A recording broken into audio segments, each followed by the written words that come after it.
Are you interested in investing in the United States as a foreign national?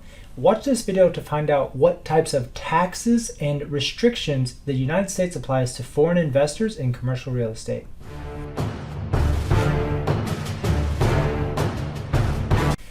Ron from Ronald Rohde Law, and in this video we're going to talk about restrictions and limitations that are placed by the government on foreign nationals on owning and investing in commercial real estate in the United States. So if you've seen a lot of the news, or if you're from most countries, I would say a majority of countries have restrictions on foreign ownership of real estate. This is direct real estate where you have control of the asset. And the reasons for this are varied, but at the end of the day, they're trying to protect local investors, and they want to ensure that foreign nationals don't take over a key part of the nation's economy. So in a lot of the press lately, we've seen Canada, for example. They have raised taxes on foreign ownership of local residential real estate because a lot of wealthy buyers from Asia, from South America, Philippines, Singapore, they were buying residential condo units for astronomical prices and then letting those units sit vacant. They weren't renting them out, they weren't occupying them, weren't paying taxes by visiting the country. And so it was a very interesting problem, what they perceived as a problem. So like cities like Vancouver, Ontario, they're imposing these punitive taxes on foreign ownership. And as a result, I think that just is going to deter those investors from buying property in that country. Now, let's talk about the United States. In general, there are no restrictions on foreign ownership.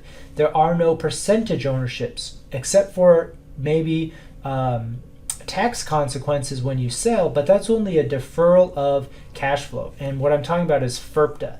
That's probably the only restriction or inability for foreign investors to control and realize their money.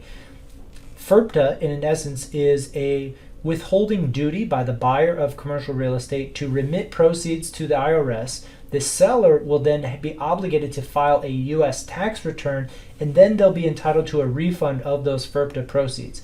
It's a generally simple, straightforward process. However, depending on when you sell, you could wait 9 months, 10 months, or 6 months until you get that refund.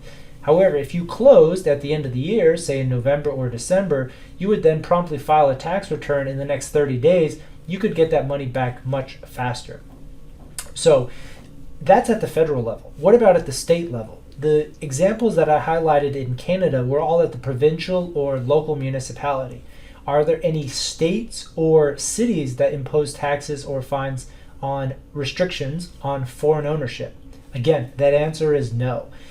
The United States is a unique country in that it's already established itself as the world's reserve currency, but they actively try to encourage more foreign investment. There are no restrictions, and in the court of law, there is no difference between a foreign party in a lawsuit versus a domestic party.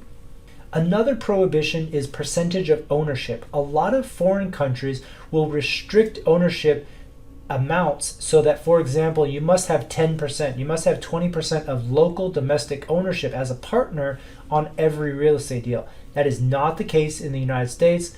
Foreigners can own 100% of the entire property and control 100% of that property. They can decide who to rent to, they can decide who not to rent to, raise the rents, keep the property vacant, demolish the property. All of that is within your constitutional, or maybe it's not your constitutional, but all within your rights as a property owner. And it doesn't matter if you're foreign or domestic.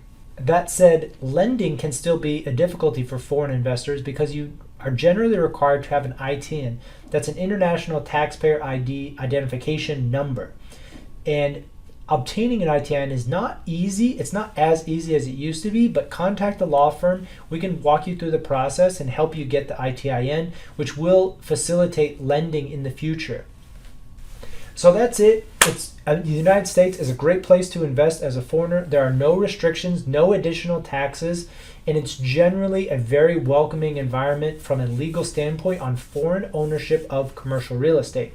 Watch this space, smash the like button, subscribe for more content on foreign investors. We would represent these types of investors in commercial real estate all the time, and we are currently working on deals throughout the country.